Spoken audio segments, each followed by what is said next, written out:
Hello everyone. इस video का topic है refraction of light. Last video में हमने रिफ्लेक्शन के बारे में पढ़ा था और उससे मिरर फॉर्मूले को डिराइव किया था। अब हम पढ़ेंगे रिफ्रैक्शन ऑफ लाइट। रिफ्लेक्शन क्या था? Bouncing back of light in the same medium.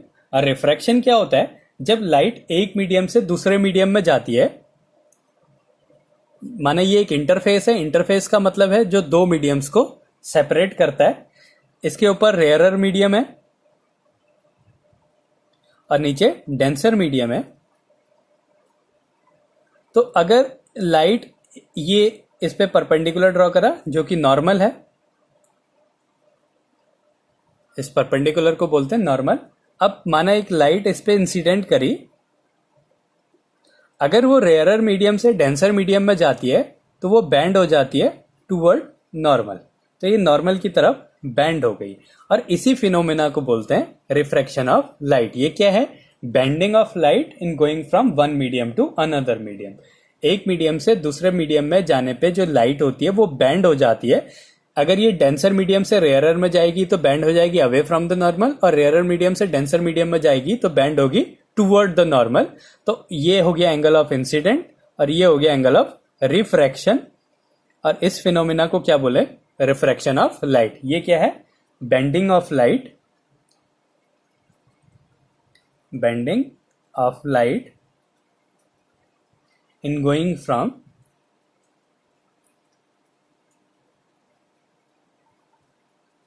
One medium to another. One medium to another. एक मीडियम से दूसरे मीडियम में जाने में जो लाइट होती है वो बैंड हो जाती है और इस फिनोमेना को बोलते हैं रिफ्रैक्शन ऑफ लाइट। तो रिफ्लेक्शन ऑफ लाइट की तरह रिफ्रैक्शन के भी कुछ लॉज होते हैं, लॉज ऑफ रिफ्रैक्शन। तो पहला लॉ तो सेम होता है कि तीनों जो होती हैं, इंसिडेंट रे, रिफ्रैक्टेड रे और नॉर्मल, ये एक ही प्लेन में होते हैं। पहला लॉ है इंसिडेंट रे, रिफ्रैक्टेड रे। वहां पे रिफ्लेक्शन हो रहा था तो रिफ्लेक्टेड रे थी, यहां पे रिफ्रैक्शन हो रहा है तो ये रिफ्रैक्टेड रे हो गई। इंसिडेंट रे, रिफ्रैक्टेड रे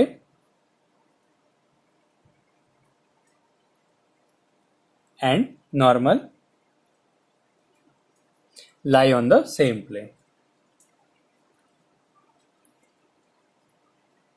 same plane.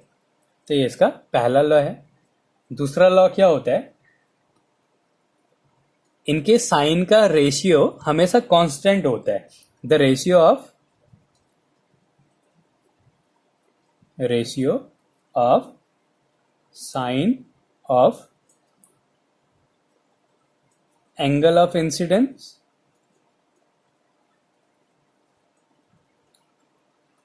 To angle of refraction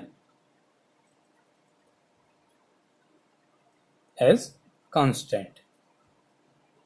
ये क्या होता है? कांस्टेंट होता है, मतलब एंगल ऑफ इंसिडेंट का साइन और एंगल ऑफ रिफ्रैक्शन का साइन का जो रेशियो होता है वो एक कांस्टेंट होता है। कांस्टेंट होता है। माना जो ये रेयरर मीडियम है, ये मीडियम 1 है और डेंसर मीडियम को बोला मीडियम 2 मिला, तो ये जो कांस्टेंट होता है ये रिफ्रैक्टिव इंडेक्स होता है। रिफ्रैक्टिव इंडेक्स क्या होता है? बेंडिंग एबिलिटी होती है किसी मीडियम की। बेंडिंग एबिलिटी क्या होता है? उसका रिफ्रैक्टिव इंडेक्स होता है। और इसको कैसे रिप्रेजेंट करते हैं? 1 and 2, मतलब refractive index of 2 with respect to 1। जो मीडियम बेंड करेगा उसका रिफ्रैक्टिव इंडेक्स होता है पहले वाले के रिस्पेक्ट में, तो इसको बोलेंगे हम रिफ्रैक्टिव इंडेक्स।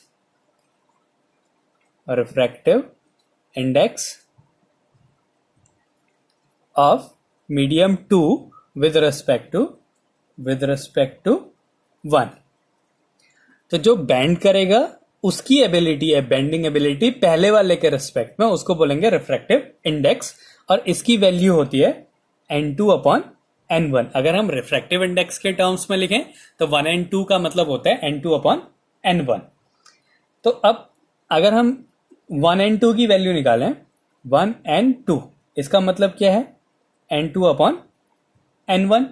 और ऐसे ही 2n1 अगर दूसरे मीडियम से पहले मीडियम में जा रही है तो हम क्या लिखेंगे, n1 अपॉन n2। ये हो गया refractive index of 2 with respect to 1, ये हो गया refractive index of 1 with respect to 2। मतलब दूसरे मीडियम से पहले मीडियम में जा रही है तो बैंड कौन कर रहा है, पहला। तो रिफ्रैक्टिव इंडेक्स क्या होगा, पहला किसके रिस्पेक्ट में, दूसरे के रिस्पेक्ट में। तो रिफ्रैक्टिव इंडेक्स पहले का है किसके रिस्पेक्ट में, दूसरे के रिस्पेक्ट में।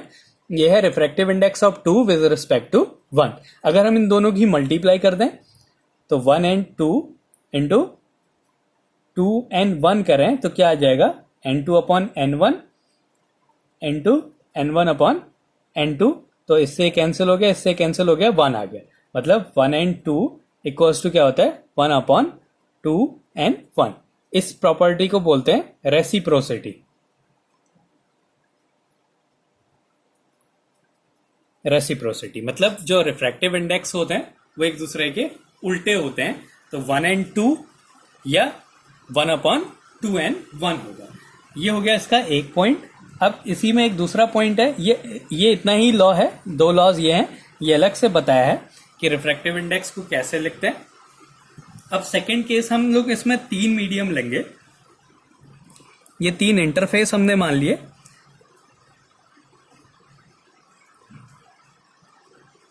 ये माना 3 इंटरफेस है। सबसे पहले एयर है, फिर उसके नीचे वाटर है और नीचे ग्लास है, अब फिर से एयर आ गया। ये ऐसे इंटरफेस है। इंटरफेस मतलब जो दो मीडियम को सेपरेट करे। अब इसमें एक रे इंसिडेंट हुई, ये रे इंसिडेंट हो गई। अब यहां पे अगर हम एक परपेंडिकुलर ड्रॉ करें, ये एक नॉर्मल हो गया, तो अब ये जा रही है रेयरर मीडियम से डेंसर मीडियम में, तो ये बैंड हो जानी चाहिए टूवर्ड नॉर्मल। तो इसको ऐसे जाना था तो ये थोड़ा सा बैंड हो गई, ये ऐसे चली गई, ऐसे चली गई। तो अब ये इंसिडेंट इस मीडियम के लिए, जब ये इस इंटरफेस में पड़ रही है, मतलब वाटर से ग्लास में जा रही है, तो वाटर रेयरर मीडियम हो गया और ग्लास डेंसर मीडियम हो गया, तो ये फिर से बैंड हो जाएगी टूवर्ड नॉर्मल। तो यहाँ पे अगर हम एक परपेंडिकुलर ड्रॉ करें तो ये फिर बैंड हो जाएगी। इसको ऐसे जाना है तो ये और थोड़ा बैंड हो गई, ऐसे आ गई। अब फिर ये जा रही है डेंसर मीडियम से रेयरर मीडियम में। एयर जो है वो रेयरर मीडियम है, ग्लास उसके लिए डेंसर मीडियम है। तो ये डेंसर मीडियम से रेयरर मीडियम में जा रही है। तो अब क्या होगा, ये दूर हो जाएगी नॉर्मल से, तो ये चली गई अवे फ्रॉम द नॉर्मल। ये इस तरीके से बैंड हो रही है। पहले कहां से गई, रेयरर मीडियम से डेंसर मीडियम, बैंड हो गई टूवर्ड नॉर्मल। फिर रेयरर मीडियम से डेंसर मीडियम में बैंड हो गई टूवर्ड नॉर्मल। फिर डेंसर मीडियम से रेयरर मीडियम में गई तो बैंड हो गई अवे फ्रॉम द नॉर्मल। अब ये हो गई इसके लिए incident, angle of incident I, और यहां पे जो है ये एंगल ऑफ रिफ्रैक्शन R1 मान लेते हैं। ये और ये जो अल्टरनेट एंगल है, तो अगर ये R1 है तो ये भी क्या होगा, R1 एंगल होगा। अब ये एंगल ऑफ इंसिडेंट है, R1 जो है एंगल ऑफ इंसिडेंट है, तो उसके लिए ये हो गया एंगल ऑफ रिफ्रैक्शन। मान लिया ये एंगल ऑफ रिफ्रैक्शन R2 है। अगर ये R2 है तो ये वाला एंगल भी R2 होगा, और जो जिस एंगल पे वो इमर्ज हो रही है, जिस एंगल से बाहर जा रही है, वो भी I के इक्वल होगा। एंगल ऑफ इंसिडेंट के इक्वल एंगल पे ही वो बाहर निकलती है। तो ये हमने इसको एंगल ऑफ इंसिडेंट और एंगल ऑफ रिफ्रैक्शन को हमने रिप्रेजेंट किया इसमें। तो ये पहला क्या है, I एंगल ऑफ इंसिडेंट इस रे के लिए, ये एंगल ऑफ रिफ्रैक्शन, ये और ये सेम एंगल है। तो एंगल ऑफ इंसिडेंट R1, उसके लिए एंगल ऑफ रिफ्रैक्शन R2, फिर एंगल ऑफ इंसिडेंट R2 और एंगल ऑफ रिफ्रैक्शन I मान लिया। ये इमर्जेंट एंगल है, ये एंगल ऑफ इंसिडेंस के इक्वल होगा।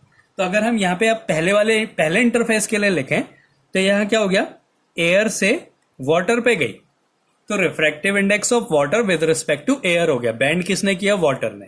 किससे गई, एयर से। तो ये क्या हो गया, इसका रिफ्रैक्टिव इंडेक्स है इसके रिस्पेक्ट में, तो ये हो गया refractive index of water with respect to air. तो ये क्या होता है, इनके साइन के रेशियो के इक्वल होता है। तो ये हो गया sine I upon sine R। Angle of refraction क्या है, R1, तो sign I upon sine R1 हो गया। अब दूसरा केस क्या है, वाटर से ग्लास में जा रहा है, तो रिफ्रैक्टिव इंडेक्स किसका है, ग्लास का। किसके रिस्पेक्ट में, वाटर के। तो refractive index of glass with respect to water, ये क्या हो गया, साइन एंगल ऑफ इंसिडेंट क्या है, R1 upon angle of refraction क्या है, R2, साइन R2। अब तीसरा क्या है, ग्लास से एयर में जा रही है तो refractive index of air with respect to glass हो गया। तो रिफ्रैक्टिव इंडेक्स किसका है, एयर का, किसके रिस्पेक्ट में, ग्लास से। कहां से जा रही है, ग्लास से एयर में जा रही है। तो हो गया इंसिडेंट क्या है, एंगल R2 और रिफ्रैक्टेड एंगल क्या है, I। तो हो गया sign R2 upon sine I। तो अब अगर हम इन तीनों की मल्टीप्लाई करें तो क्या मिलेगा हमें, ANW into WNG into GNA equals to sine I upon sine R1 into sine R1 upon sine R2 into sine R2 upon sine I। तो ये साइन I से साइन I कैंसिल हो गया, R1 से साइन R1, साइन R2 से sign R2 cancel हो गया, और ये क्या आ गया, 1 आ गया। तो अगर हम यहां से WNG की वैल्यू निकालें, WNG, तो ये क्या आ गया, 1 अपॉन ANW इंटू GNA। अभी अभी हमने पढ़ा हम 1N2 लिखें या 1 अपॉन 2N1 लिखें, वो बात बराबर है। तो अगर हमें GNA को लिखना है, refractive index of air with respect to glass, ये किसके इक्वल होगा, 1 अपॉन ANG के इक्वल होगा। Refractive index of air with respect to glass, और ये क्या है, refractive index of glass with respect to air, ये एक दूसरे के उल्टे होते हैं। तो अगर हम यहाँ पे GNA की वैल्यू लिखें तो क्या लिखेंगे, 1 अपॉन ANG, तो वो ऊपर चला जाएगा। यहां से WNG की वैल्यू क्या जाएगी, ANG अपॉन ANW। ये GNA को अगर हम ऊपर लिखते हैं तो क्या मिल जाएगा, ANG मिल जाएगा। तो ये न्यूमेरिकल में कहीं कहीं पे यूज होगा। WNG क्या होता है, ANG अपॉन ANW होता है। तो ये है रिफ्रैक्शन ऑफ लाइट। रिफ्रैक्शन का मतलब होता है bending of light in going from one medium to another medium. एक मीडियम से दूसरे मीडियम में जाने में लाइट बेंड हो जाती है। अगर वो रेयरर मीडियम से डेंसर मीडियम में जा रही है तो बेंड हो जाएगी टूवर्ड नॉर्मल। अगर वो डेंसर मीडियम से रेयरर मीडियम में जा रही है तो बेंड हो जाएगी away from the normal. Refraction के लॉज हैं, इंसिडेंट रे, रिफ्रैक्टेड रे और नॉर्मल जो है वो हमेशा एक ही प्लेन पे होते हैं। और साइन आई और साइन आर का जो रेशियो होता है, sine I upon sine R, वो कांस्टेंट होता है। उस कांस्टेंट को बोलते हैं रिफ्रैक्टिव इंडेक्स। और रिफ्रैक्टिव इंडेक्स क्या है, किसी भी मीडियम की बेंडिंग एबिलिटी है। और रिफ्रैक्टिव इंडेक्स जो होता है वो रेसिप्रोसिटी के लॉज को फॉलो करता है। तो 1/1 का मतलब होता है 1/2n1। ये 1/2 का मतलब है refractive index of 2 with respect to 1।